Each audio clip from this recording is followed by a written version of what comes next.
et la communion de l'Esprit Saint soit toujours avec vous.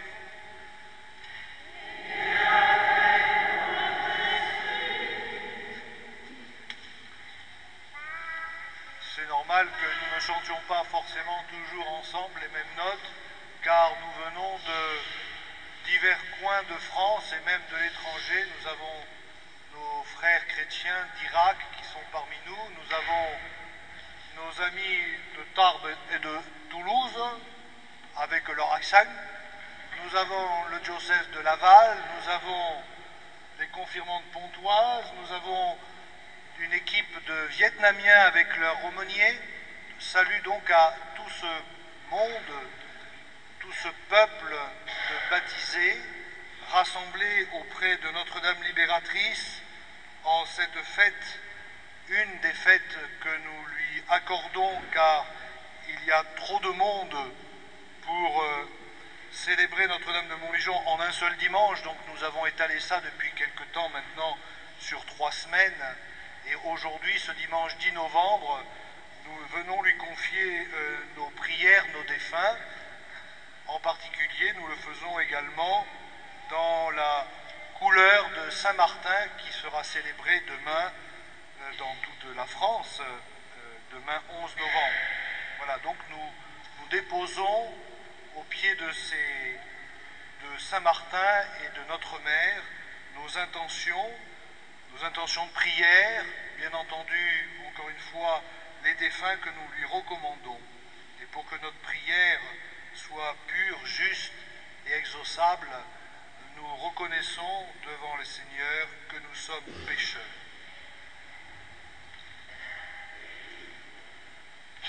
Je confesse à Dieu Tout-Puissant, je reconnais devant mes frères que j'ai péché en pensée, en parole, par action et par omission.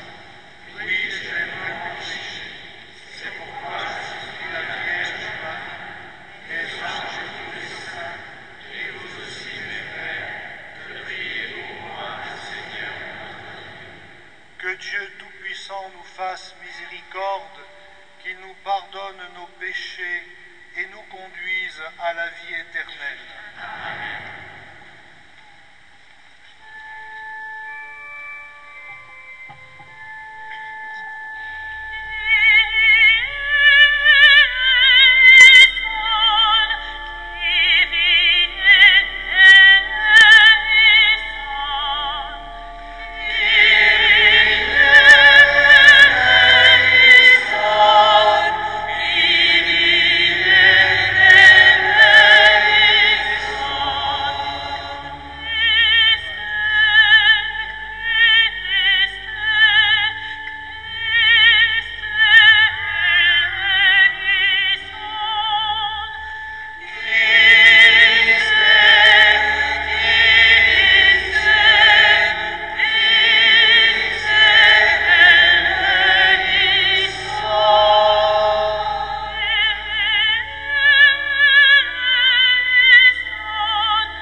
Gloria in excelsis Deo.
Prions le Seigneur.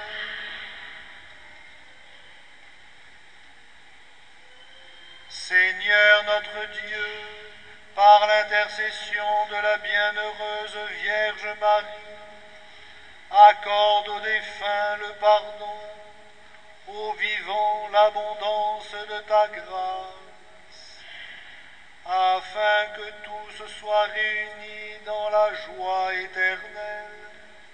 Par Jésus-Christ, ton Fils, notre Seigneur et notre Dieu, qui vit et règne avec toi dans l'unité du Saint-Esprit, pour les siècles des siècles.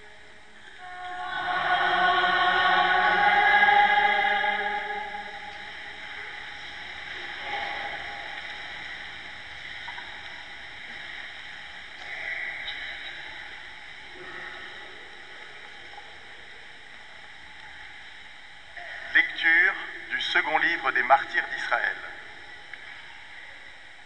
7 frères avaient été arrêtés avec leur mère. À coups de fouet et de nerfs de bœuf, le roi Antiochus voulut les contraindre à manger du porc, viande interdite. L'un déclara au nom de tous: « Que cherches-tu à savoir de nous? Nous sommes prêts à mourir plutôt que de transgresser les lois de nos pères. » Le deuxième frère lui dit, au moment de rendre le dernier soupir: « Tu es un scélérat, toi qui nous arraches à cette vie présente, mais puisque nous mourrons par fidélité à ces lois, le roi du monde nous ressuscitera pour une vie éternelle. » Après celui-là, le troisième fut mis à la torture. Il tendit la langue aussitôt qu'on le lui ordonna, et il présenta les mains avec intrépidité, en déclarant avec noblesse: « C'est du ciel que je tiens ces membres, mais à cause de sa loi je les méprise, et c'est par lui que j'espère les retrouver. » Le roi et sa suite furent frappés du courage de ce jeune homme qui comptait pour rien les souffrances. Lorsque celui-ci fut mort, le quatrième frère fut soumis aux mêmes tortures. Sur le point d'expirer, il parla ainsi: « Mieux vaut mourir par la main des hommes quand on attend la résurrection promise par Dieu, tandis que toi, tu ne connaîtras pas la résurrection pour la vie éternelle. » Parole de Dieu.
de la seconde lettre de saint Paul apôtre aux Thessaloniciens.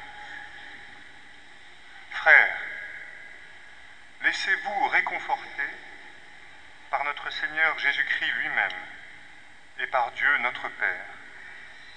Lui qui nous a aimés et qui dans sa grâce nous a pour toujours donné réconfort et joyeuse espérance, qu'il affermisse votre cœur dans tout ce que vous pouvez faire et dire de bien. Priez aussi pour nous, frères, afin que la parole du Seigneur poursuive sa course et qu'on lui rende gloire partout comme chez vous. Priez pour que nous échappions à la méchanceté des gens qui nous veulent du mal, car tout le monde n'a pas la foi. Le Seigneur, lui, est fidèle. Il vous affermira et vous protégera du mal. Et dans le Seigneur, nous avons pleine confiance en vous. Vous faites et vous continuerez à faire ce que nous vous ordonnons. Que le Seigneur vous conduise à l'amour de Dieu et à la persévérance pour attendre le Christ. Parole du Seigneur.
Le Seigneur soit avec vous.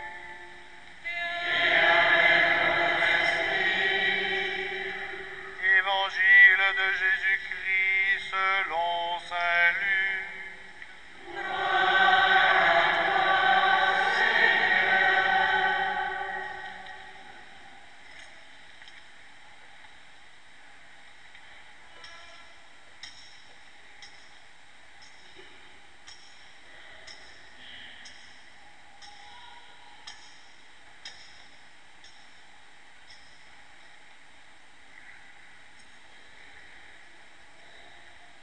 En ce temps-là, des Sadducéens, ceux qui prétendent qu'il n'y a pas de résurrection, vinrent trouver Jésus et ils l'interrogèrent.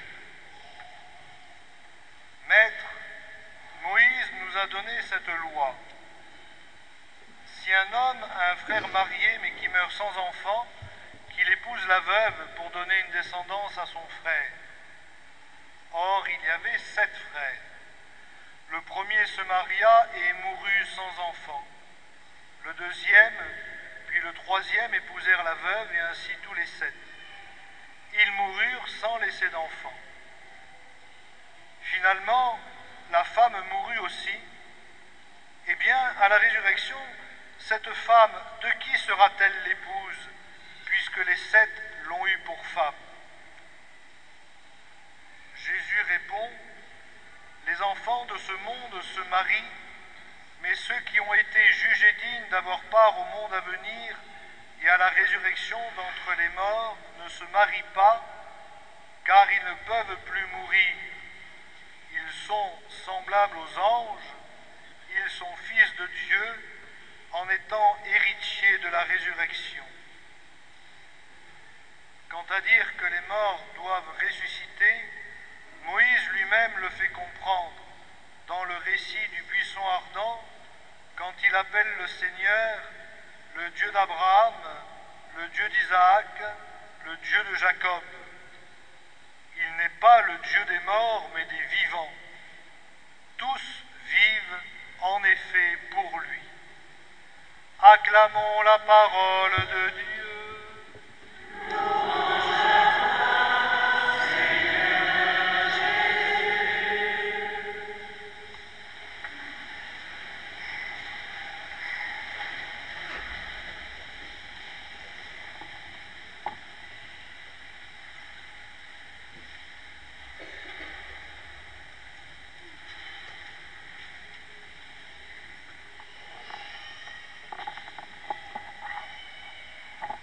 Chers amis, nous voici rassemblés, comme je vous le disais tout à l'heure, quelquefois des quatre coins de la France ou du monde. Nous sommes rassemblés par deux vérités de foi essentielles. La première, c'est notre foi en la vie éternelle.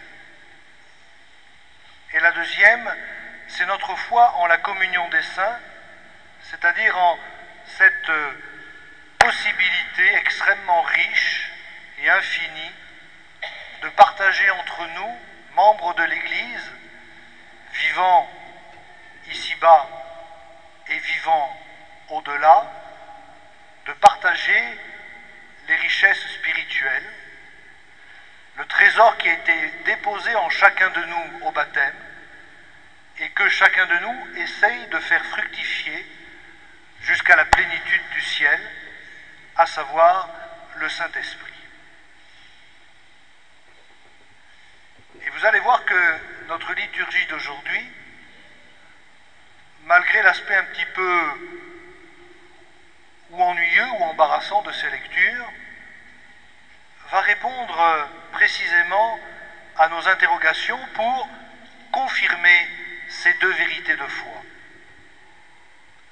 La première lecture est tirée des Maccabées, avec cette histoire à la fois terrible, sanglante, émouvante, des 7 frères qui préfèrent se laisser mourir plutôt que de ne pas respecter la loi donnée par Moïse, donc l'interdiction de manger de la viande de porc.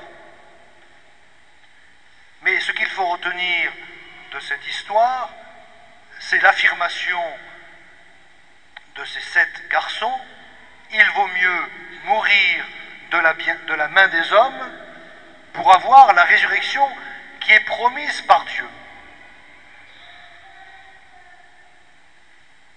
Alors vous allez probablement dire, oui, mais est-ce que la résurrection promise par Dieu se trouve au bout d'une prescription légale aussi ridicule que celle de manger ou pas de la viande de porc, de manger du poisson le vendredi,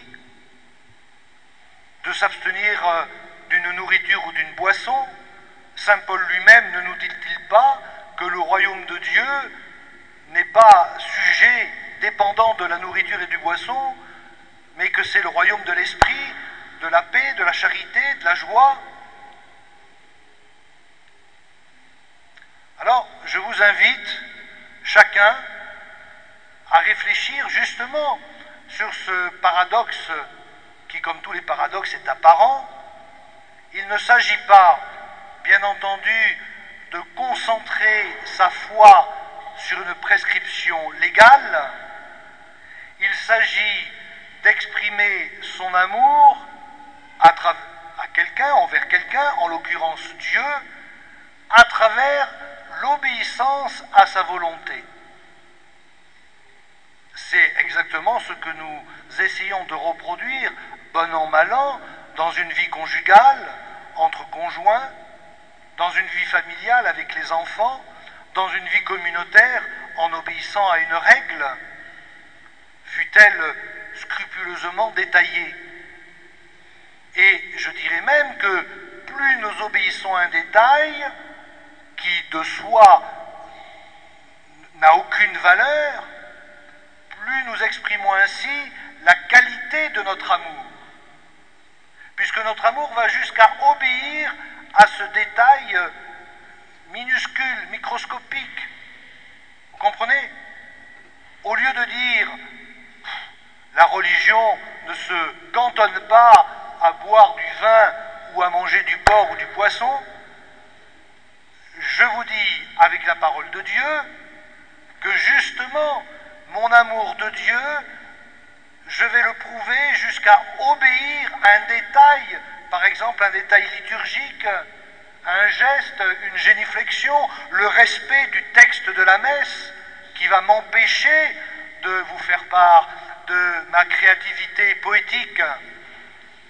Eh bien non, je vais respecter scrupuleusement la parole de Dieu, le rituel.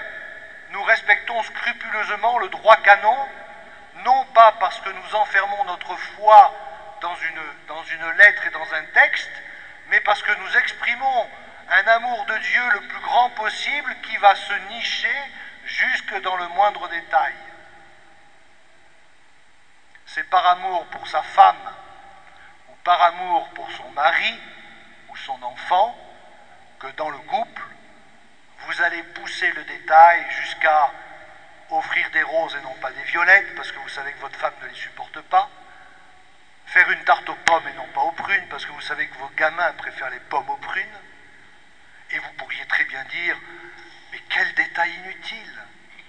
Mon mari sait bien que je l'aime, mon gamin sait bien que je l'aime, il va bien passer sur la tarte aux prunes. Eh bien non, votre amour est tel que vous ferez une tarte aux pommes.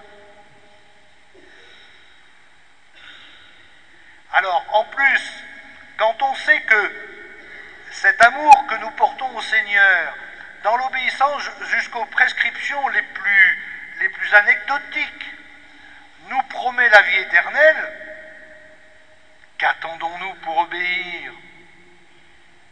Qu'attendons-nous pour prouver notre amour dans le respect de la loi de Dieu, la loi de l'Évangile? Aimez-vous les uns les autres comme je vous ai aimé. D'accord. Mais pas celui-là, non? Pas celle-là, non? Non, poussez-vous là, non? Non. Tous. Quel détail! Quel détail justement de ne pas faire dans le détail et de vous aimer tous de manière la plus parfaite possible, inconditionnelle, parce que vous êtes des enfants de Dieu et que Dieu vous envoie dans notre Église pour que nous vous annoncions la bonne parole et que nous vous annoncions la vie éternelle. Alors la vie éternelle, donc première vérité de foi. Qu'est-ce que c'est que la vie éternelle? D'abord la vie. Benoît XVI avait fait cette réflexion que je trouvais parfaitement ajustée. Bravo, très Saint-Père. Il disait, comment stimuler actuellement chez nos concitoyens, co-religionnaires, chez nos fidèles chrétiens, le désir de la vie éternelle quand on voit ce que pèse la vie.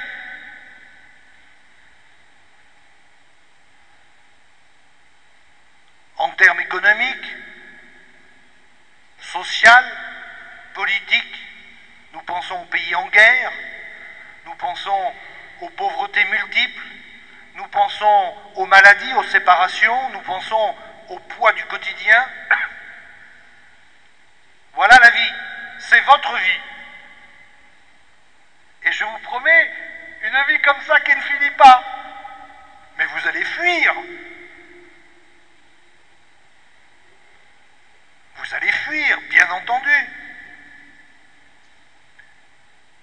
Une vie qui est déjà lourde à porter chaque jour, si moi, je vous promets au nom de Dieu qu'elle ne finit pas, mais vous allez dire, c'est galère.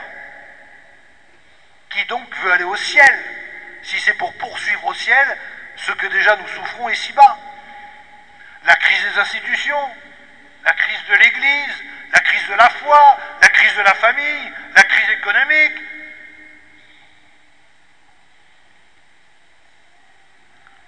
Sauf que la vie éternelle, ce n'est pas ça. Et le Seigneur nous le dit dans l'Évangile. Lorsqu'il précise que son Père, Dieu, est le Dieu des vivants, le Dieu d'Abraham, d'Isaac et de Jacob, et que tous vivent pour lui. Là, vous avez une définition de la vie éternelle, et elle vient de Jésus, qui est lui la vie éternelle, nous dit Saint Jean, donc il est la vérité, nous pouvons le croire. N'essayez pas d'imaginer la vie éternelle, mesdames, avec vos tricots, messieurs, avec votre pétanque. À Toulouse, je ne sais pas si on joue à la pétanque. N'imaginez pas la vie éternelle avec vos activités d'ici-bas. La vie éternelle, elle est pour lui. Vous savez bien ce que c'est que de vivre pour quelqu'un. Vous qui, la plupart, êtes mariés, avez été enfants, avez eu des parents, des amis, des membres d'associations, de groupes de prière. Vous savez ce que c'est que de vivre pour une cause, et mieux encore, pour quelqu'un. D'être tout orienté pour quelqu'un. Pour votre femme, pour votre époux, pour vos enfants à qui vous avez donné la vie. Tout tourne autour d'eux, tout est fait pour lui, pour elle, pour eux. Vous n'avez qu'une finalité, qu'une joie, c'est leur bonheur, c'est leur réussite. Mon bonheur, c'est ta joie, ma joie, c'est ton bonheur. Voilà comment se définit la vie pour quelqu'un, même si c'est une femme avec ses limites, un homme avec ses limites, un enfant avec ses limites. Nous sommes relativement encore suffisamment bons et naïfs pour accepter de vivre malgré les limites de notre conjoint, de nos enfants, de vivre pour lui, pour eux, et de recevoir d'eux leur vie, leur souffle, leur richesse. Combien de familles, combien d'amitiés, de groupes, d'associations vivent justement dans cette entraide pour.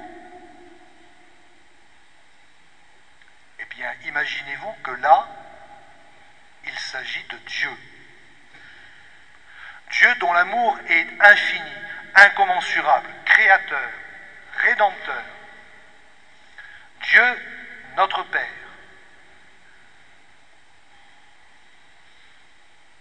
Dieu qui nous donne son Fils Jésus. Dieu qui a tant aimé le monde qu'il a envoyé son Fils pour que les hommes soient sauvés. C'est pour lui que nous sommes appelés à vivre éternellement. Pour cette valeur infinie d'amour, pour ce bien, pour cette bonté, pour cette toute-puissance d'amour, pour cette toute-puissance de pardon. C'est pas seulement pour votre femme ou votre mari, pour votre ami, pour une association, pour un motif politique. C'est pour le maître du monde, pour celui qui vous a appelé à l'existence, pour celui qui vous aime d'un amour fou et inconditionnel jusqu'au bout. Et il vous aime tellement, chacun, chacune, que lorsque Dieu se définit, vous l'avez remarqué dans la phrase que je vous ai rappelée de l'Évangile, « Je suis le Dieu d'Abraham, d'Isaac et de Jacob », il se définit comme une femme se définit par rapport à son mari. « Je suis l'épouse de Monsieur Dupont. Donc j'appartiens corps et âme à Monsieur Dupont. » Et saint Paul aux Éphésiens reprendra cette comparaison avec le Christ et l'Église. Le Christ s'est donné à l'Église et l'Église se donne au Christ, comme la femme se donne à son mari et le mari à sa femme. Eh bien Dieu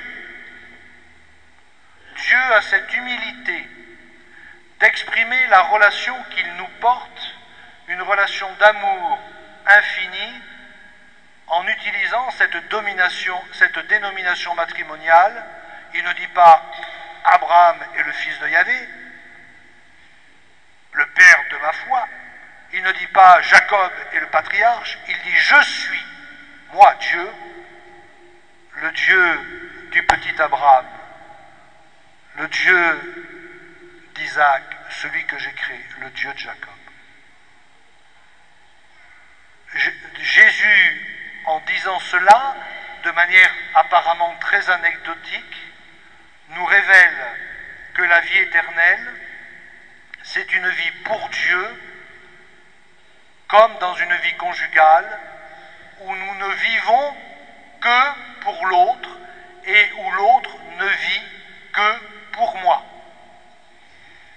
Quel bonheur de savoir que cette vie-là, cette vie d'amour, ne finira pas. Et c'est pour cela, précise Jésus, qu'au ciel, on ne se marie pas. Il n'y a plus de mari et femme. Non pas que l'on rejette sa femme ou son mari, qu'on fasse comme si on ne le reconnaissait pas. Et il m'a déjà fait suffisamment souffrir sur terre, je ne le retrouve pas au ciel. Oh là là! Ah non, pitié, je change de nuage. Je change de coin. Seigneur, Seigneur, j'ai revu mon mari, vite, vite! Pas du tout. C'est parce que cet amour que nous avons eu sur terre, avec ses puretés, ses impuretés, ses limites et ses beautés, sera absolument noyé, perdu dans l'amour que chacun, le mari et la femme, porteront au Seigneur, au Dieu, dans cet amour unique, infini, inconditionnel, qui sera comme un amour matrimonial. Et que Dieu, dans sa toute-puissance, peut porter, encore une fois, à chacun et chacune d'entre nous, à chacun de ses enfants qu'il a appelés à l'existence. Donc la vie éternelle, c'est pas seulement une vie qui ne finit pas, où on va se tourner les pouces parce que ça dure très longtemps, surtout vers la fin. Encore 103 milliards de millions de trilliards d'années. Waouh! Non, c'est une dynamique sans fin parce que je n'aurai pas assez de l'éternité pour entrer, comprendre l'amour de mon Père, l'amour de Dieu. J'aurai beau creuser, me perdre dedans, tomber dans le Sacré-Cœur, essayer d'expliquer, je ne comprendrai pas. Donc la vie éternelle n'est pas une vie statique, assis dans un fauteuil, en attendant que ça se passe. La vie éternelle est une vie aussi dynamique que votre vie d'amour, surtout dans les premières années du mariage, où on se découvre, on construit, on édifie une famille. Voilà, je voudrais que vous repartiez de votre pèlerinage de Montligeon avec cette certitude que la vie éternelle, c'est un bonheur extraordinaire, que nul ne pourra vous prendre, une joie que nul ne pourra vous ravir, dit Jésus à ses apôtres. Alors maintenant j'en viens pour terminer à la deuxième vérité de foi qui nous rassemble, la communion des saints, et je me tourne vers la lecture de Saint Paul. Le grand Saint Paul, le Saint Paul farouche, l'apôtre des gentils, celui qui n'hésite pas à tempêter, à crier, mais aussi à se donner comme modèle, à annoncer le Christ sous toutes les latitudes, que dit-il? Priez pour moi.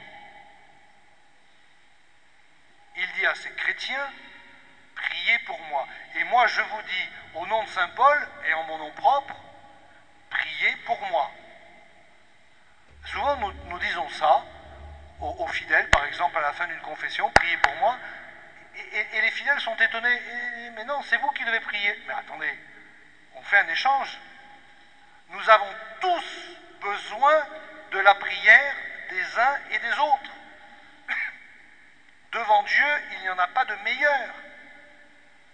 Tous nous avons besoin d'avancer dans l'Esprit Saint, et les jeunes et les anciens, et les vivants et les défunts, et les hommes et les femmes, car en Jésus-Christ, il n'y a plus ni esclaves, ni hommes libres, ni juifs, ni gentils, il n'y a que des enfants de Dieu, membres d'un seul corps, et nous avons tous besoin, pour nous aider ici-bas, comme nos défunts ont besoin pour achever leur purification dans l'au-delà, de cette pulsion de l'Esprit Saint que la prière de nos frères et de nos sœurs contribue à nous envoyer, de même que, amicalement, nous allons nous poster à côté de notre ami pour le conseiller, l'éclairer, le consoler, le conforter, l'encourager, l'aider à passer une épreuve.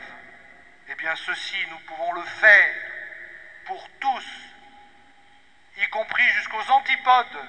Je parlais tout à l'heure des chrétiens du Moyen-Orient, de toutes ces victimes des guerres, ou en Asie, ou au Pakistan, partout, nous pouvons envoyer les ondes de l'Esprit Saint qui n'a pas de frontières parce que c'est l'amour, frapper à la porte de l'âme d'une sœur ou d'un frère en difficulté. Et le but, dit saint Paul, de cette prière, c'est, dit-il, de nous faire échapper au mal. Saint Paul est en but à des critiques. On sait que dans l'Église, c'est fréquent. C'est même plus fréquent dans l'Église qu'ailleurs. On dirait que c'est vraiment la chaudière des sorcières, où ça bouillonne, comme dit le pape François, des cancans, des jugements, des a priori, des refus. Et donc saint Paul est en but à toutes ces difficultés-là, et il dit à ses frères chrétiens, priez pour moi. Pas pour échapper au mal au sens où le mal s'arrêterait. Le mal a investi le monde avec le péché originel jusqu'à la fin des temps. Mais pour que Paul devienne, comme il dit lui-même, vainqueur du mal par le bien. Donc nous prions pour nos frères, pour nos sœurs, que nous connaissons ou que nous ne connaissons pas, pour qu'ils soient vainqueurs du mal par le bien. C'est-à-dire qu'ils répondent au mal par le bien. Et que, au purgatoire, les âmes qui continuent leur purification répondent au mal qu'elles ont commis par le bien qu'elles veulent poser en se laissant purifier par l'amour de Jésus. Voilà ce que ça signifie que prier pour quelqu'un afin qu'il échappe au mal. C'est déjà beau, n'est-ce pas? De savoir que nous pouvons aider un proche ou un lointain, un vivant ou un défunt, quelqu'un de nos régions ou quelqu'un d'une région persécutée, peu importe, un laïc, un missionnaire, un consacré, un enfant, à échapper au mal en répondant à ce mal qui le touche par le bien, par la patience, par le pardon, par le support de l'épreuve, par la bienveillance, etc. Et je termine en vous faisant part de la deuxième merveille de cette prière que nous faisons les uns pour les autres, toujours en vous citant saint Paul, je vous invite à revenir à cette lecture. Il dit, et c'est cette prière qui vous épargnera. Donc lorsque je prie pour mon frère ou pour ma sœur, afin qu'il échappe au mal, en fait, un autre bénéficiaire, c'est moi-même, pour que moi-même, je sois affermi, confirmé, dit saint Paul, en Jésus-Christ et par Jésus-Christ. Et c'est normal, c'est compréhensible. Si je donne mon amour envers mon frère et ma sœur pour le soutenir dans son épreuve, eh bien cet amour que j'ai donné, il est remplacé au multiple, au centuple, par l'amour de Dieu, par cet esprit que Dieu m'envoie, pour que moi-même, je puisse répondre au mal par le bien. Donc, bien chers frères, lorsque nous prions les uns pour les autres, lorsque nous prions pour nos défunts, lorsque nous inscrivons nos défunts à la fraternité, lorsque nous faisons partie d'un groupe de prière, lorsque nous disons le chapelet pour des causes d'ici-bas ou de l'au-delà, nous savons qu'en même temps, c'est notre foi que nous fortifions, c'est notre foi chrétienne, c'est notre Christ intérieur, c'est notre vie chrétienne, et que c'est comme cela que nous pouvons très facilement, sans penser à nous, mais en pensant aux autres, marcher sur le chemin de la vie éternelle et retrouver notre Seigneur. C'est la grâce que nous devons nous souhaiter aujourd'hui les uns pour les autres. Amen.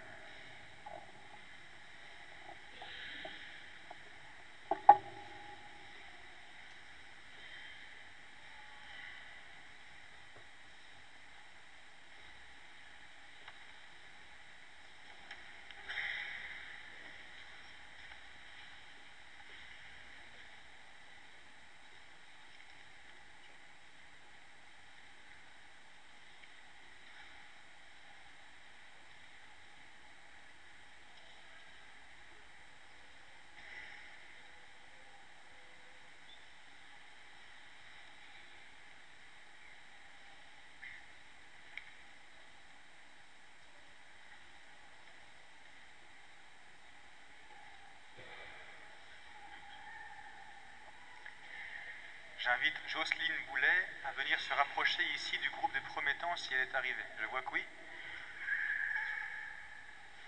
Dans quelques instants, un certain nombre de membres de la fraternité de Montligeon vont prononcer une promesse. Cette promesse consiste en un engagement public à prier pour les défunts, pour les âmes du purgatoire dans leur vie et à offrir pour elles des sacrifices d'amour, de pénitence pour le bien de ces âmes. Elles ont donc, ces personnes ont ce désir de rendre public une chose qu'elles vivent déjà pour certains depuis longtemps ou qu'elles ont découvert plus récemment et qu'elles veulent vraiment mettre en œuvre dans leur vie chrétienne, dans le prolongement de leur baptême.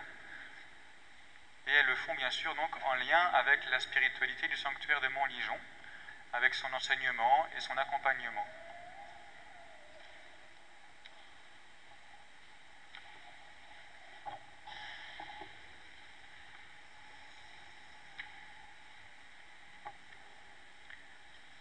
Nous pouvons nous lever.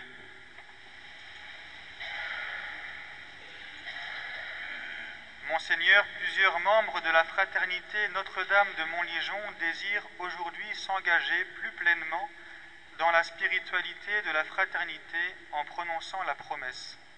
Que ceux qui désirent s'engager dans la fraternité Notre-Dame de Montligeon s'avancent.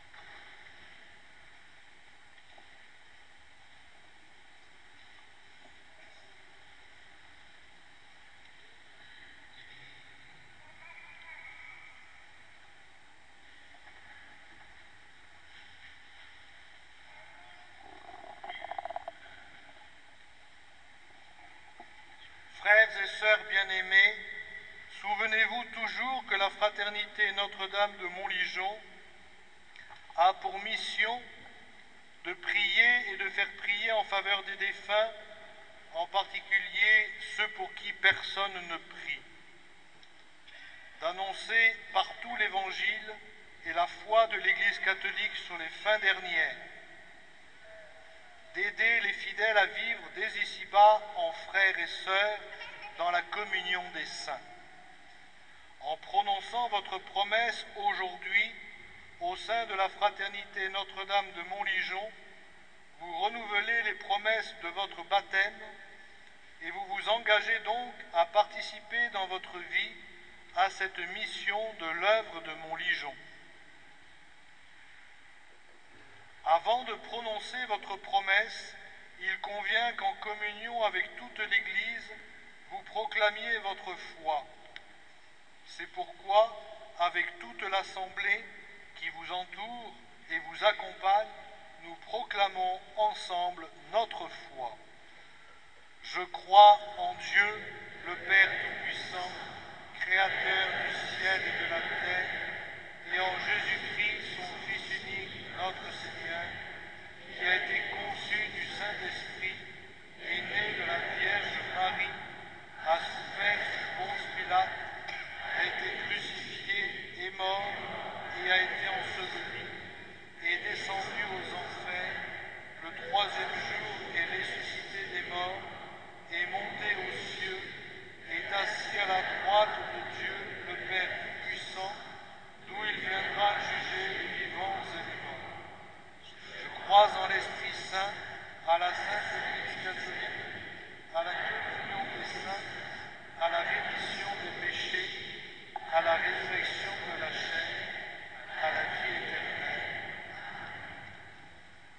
après avoir professé la foi de l'Église, nous vous invitons, frères et sœurs, à vous engager dans la fraternité Notre-Dame de Montligeon.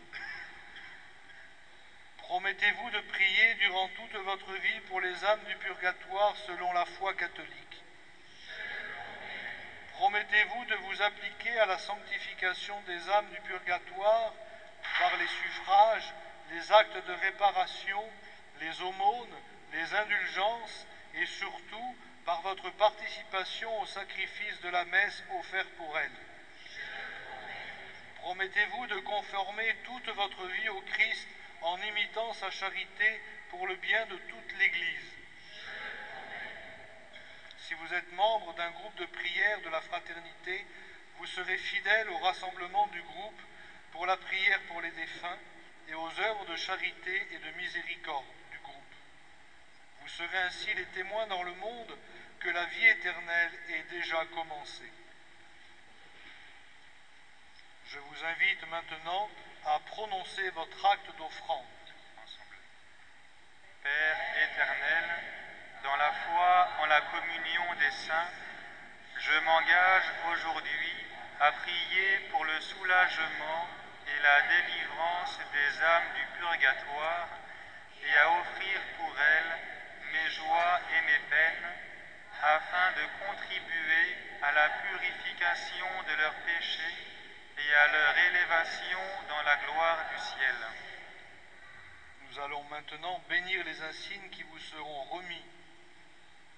Dieu qui sanctifie tout par ta parole, répand ta bénédiction sur ces insignes et fait que ces fidèles qui les porteront témoignent de la mort et de la résurrection de Jésus-Christ, ton Fils, notre Seigneur. Amen.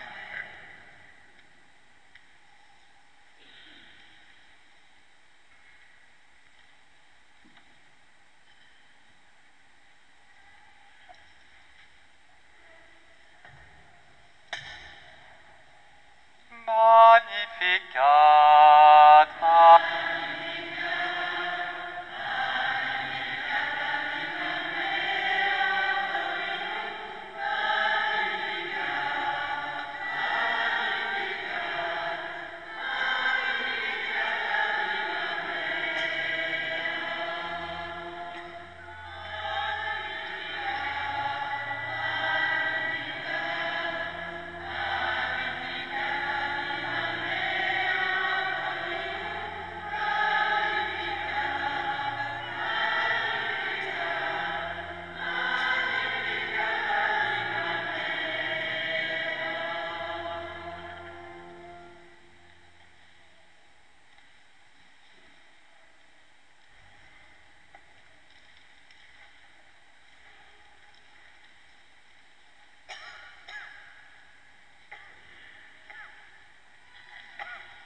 Prions le Seigneur.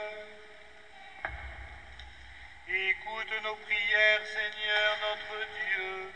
Répands sur tes serviteurs et tes servantes qui se sont engagés par la promesse la grâce de l'Esprit Saint, qui les consacrera dans la communion avec tous les saints du ciel, en vue de la sanctification des vivants et des défunts, par Jésus le Christ notre Seigneur.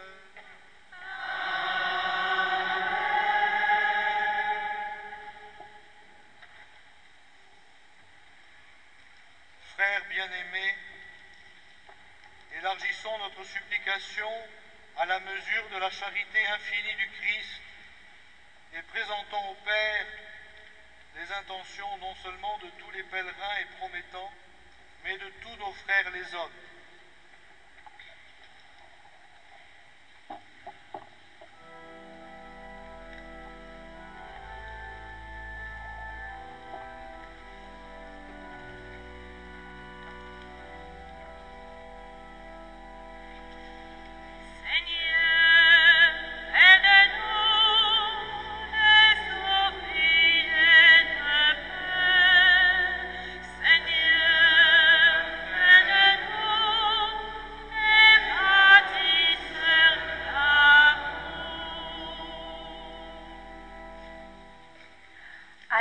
suite de saint Paul, prions avec tous les messagers de l'Évangile afin que la parole du Seigneur poursuive sa course malgré les entraves de la vie.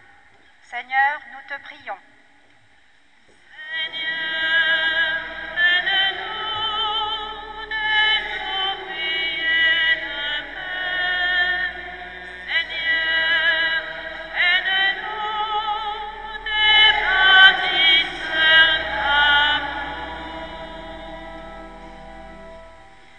Pour toutes les personnes qui cherchent un sens à leur vie et à leur souffrance, qu'elles trouvent dans le Christ ressuscité la réponse à leur soif de liberté. Seigneur, nous te prions.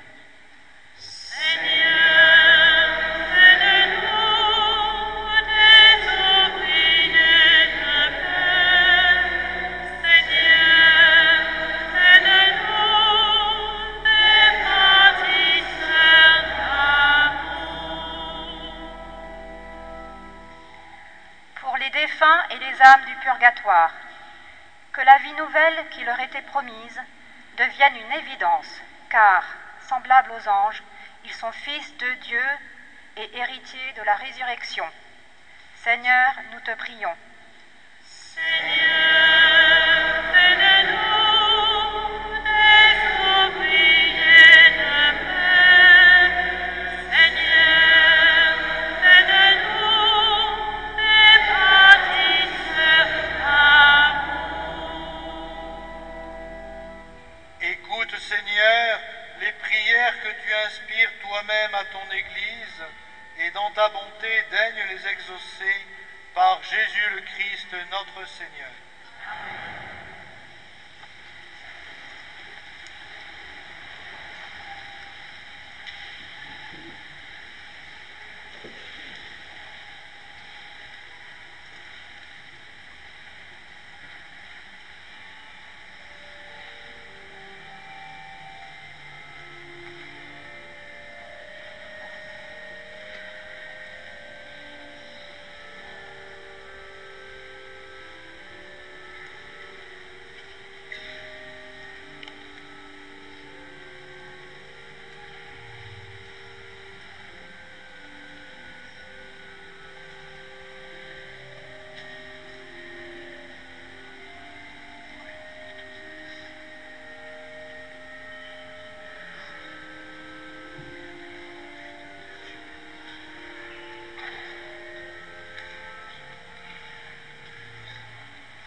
ensemble au moment d'offrir le sacrifice de toute l'Église. Père très bon, avec ces dons nous te présentons nos prières, unies à celles de la Mère de l'Église. Que cette oblation serve de remède aux vivants et aux défunts, d'intercession jusqu'au bonheur sans fin. Par Jésus le Christ notre Seigneur. Amen. Le Seigneur soit avec vous. Et avec votre esprit. Élevons notre cœur. Nous le donnons vers le Seigneur. Rendons grâce au Seigneur notre Dieu. Cela est juste et bon. Vraiment, il est juste et bon de te rendre gloire, de t'offrir notre action de grâce toujours et en tout lieu.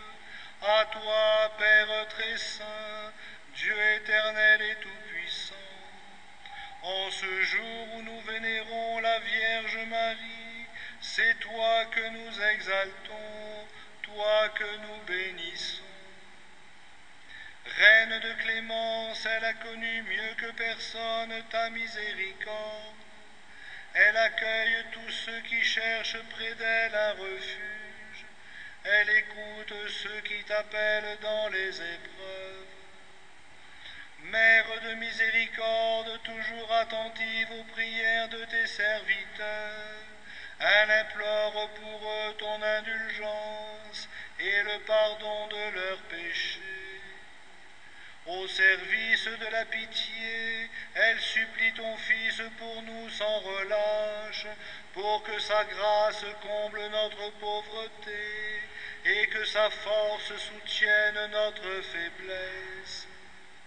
C'est par lui que les anges assemblés devant toi adorent ta gloire. À leur hymne de louange, laisse-nous joindre nos voix pour chanter et proclamer.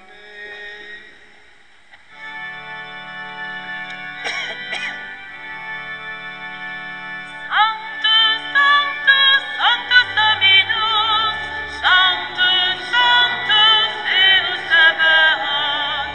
Sanctus, Sanctus, Sanctus Dominus, Sanctus, Sanctus, Deus Sabaoth.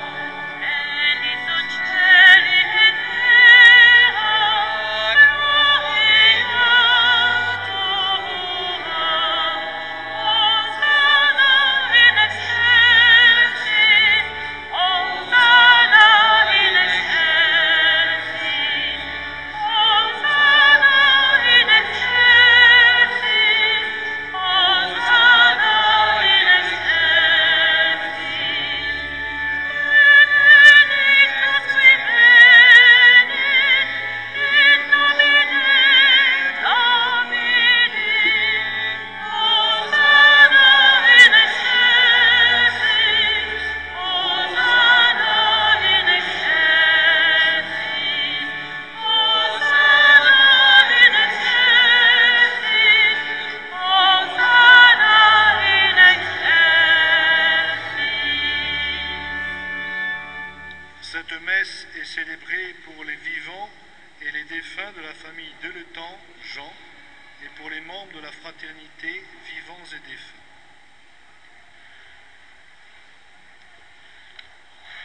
Toi qui es vraiment saint, toi qui es la source de toute sainteté, Seigneur, nous te prions.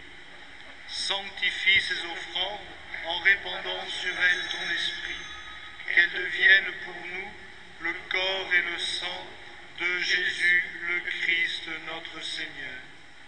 Au moment d'être livré et d'entrer librement dans sa passion, il prit le pain, il rendit grâce, il le rompit et le donna à ses disciples en disant : Prenez et mangez-en tous, ceci est mon corps livré pour vous.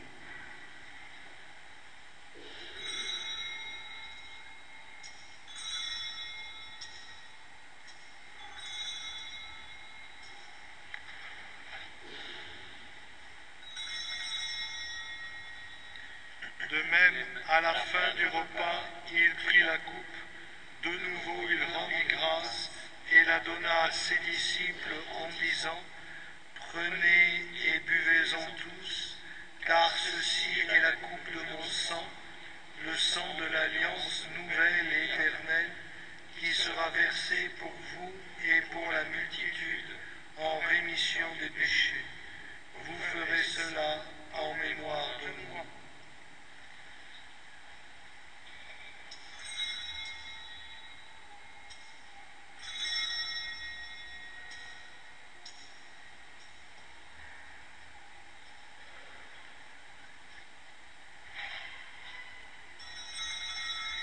Il est grand le mystère de la foi.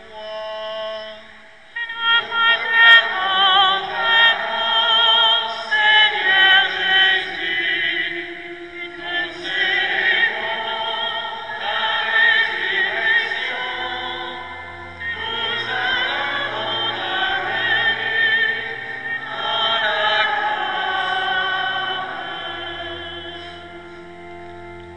Faisant ici mémoire de la mort et de la résurrection de ton Fils, nous t'offrons, Seigneur, le pain de la vie et la coupe du salut, et nous te rendons grâce, car tu nous as choisis pour servir en ta présence. Humblement, nous te demandons qu'en ayant part au corps et au sang du Christ, nous soyons rassemblés par l'Esprit Saint en un seul corps. Souviens-toi, Seigneur, de ton Église répandue à travers le monde. Fais-la grandir dans ta charité avec le pape François, notre évêque Jacques et tous ceux qui ont la charge de ton peuple. Souviens-toi aussi de nos frères défunts, de tous ceux et celles qui se sont endormis dans l'espérance de la résurrection, que nous portons dans notre prière ce matin, les uns et les autres, tous les hommes et femmes qui ont maintenant quitté cette vie. Reçois-les dans ta lumière auprès de toi. Sur nous tous, enfin, nous implorons ta bonté. Permets qu'avec la Vierge Marie, la bienheureuse Mère de Dieu, Saint Joseph, son époux, avec les apôtres et les saints de tout le temps, qui ont vécu dans ton amitié, nous ayons par la vie éternelle, et que nous chantions ta louange par Jésus-Christ, ton Fils bien-aimé. Par lui, avec lui et en lui, à toi, Dieu le Père Tout-Puissant, dans l'unité du Saint-Esprit, tout honneur et toute gloire pour les siècles des siècles.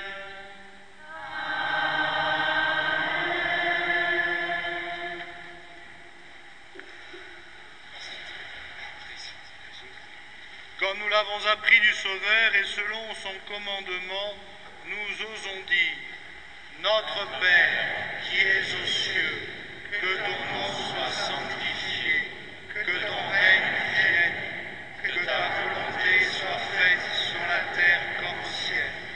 Donne-nous aujourd'hui notre pain de ce jour.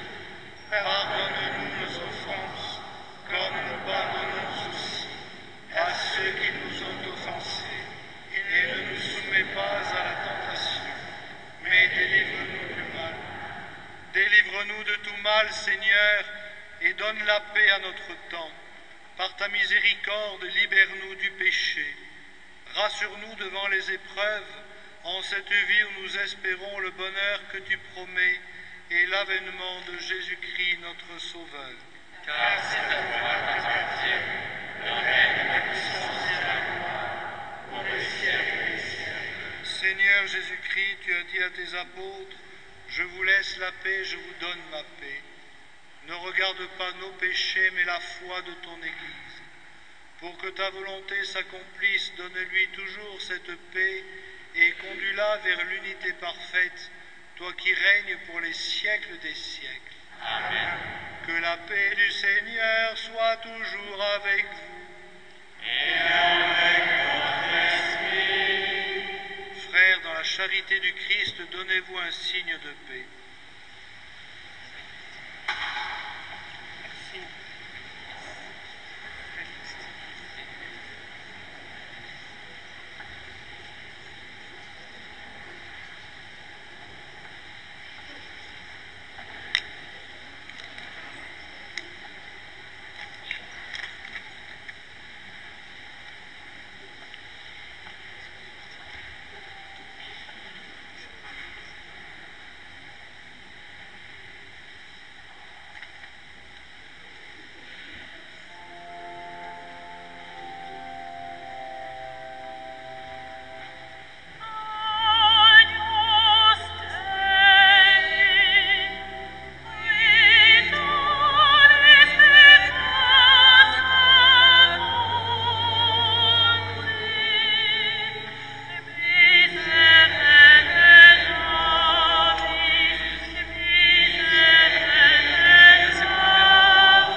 Heureux les invités au repas du Seigneur, voici l'agneau de Dieu qui enlève le péché du monde. Seigneur, je suis pas digne de te recevoir, mais dis seulement la parole, et je serai guéri.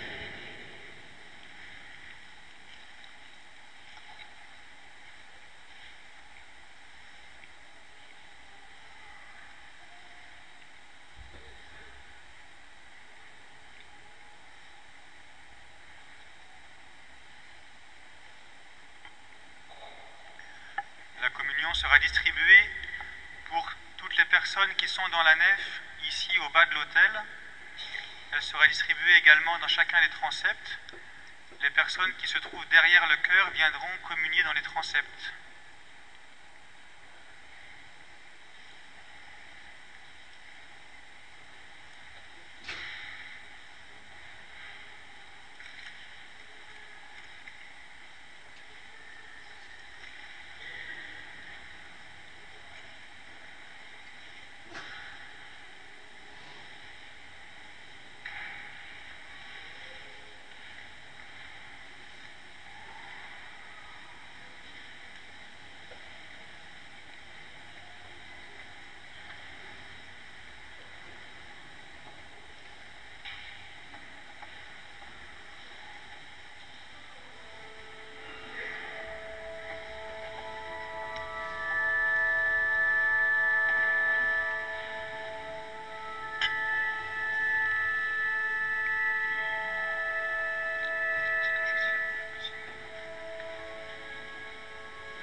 trouverez sur votre petit feuillet les horaires des activités de cet après-midi. À 14h15, le chapelet médité avec des possibilités de confession. À 15h, l'enseignement que je donnerai dans la basilique, suivi des vêpres et du salut du Saint-Sacrement à 15h45. Je vous invite à passer à la librairie.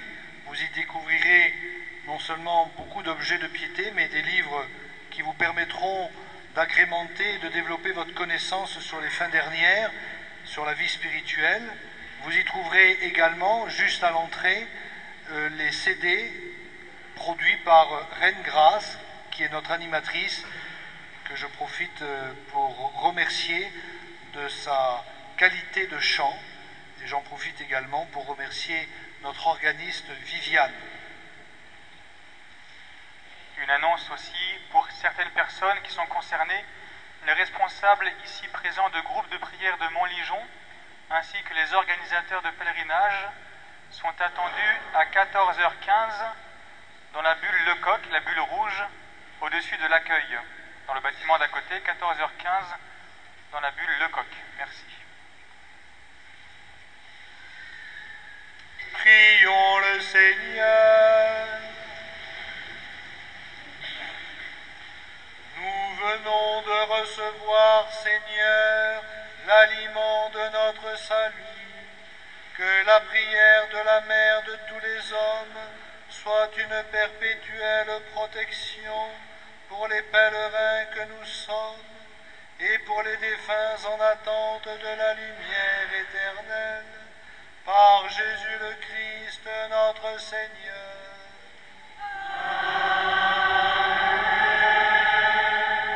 Le Seigneur soit avec vous.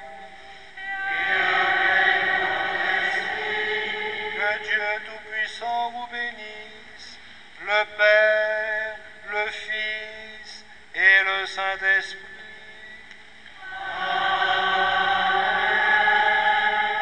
Allez dans la paix.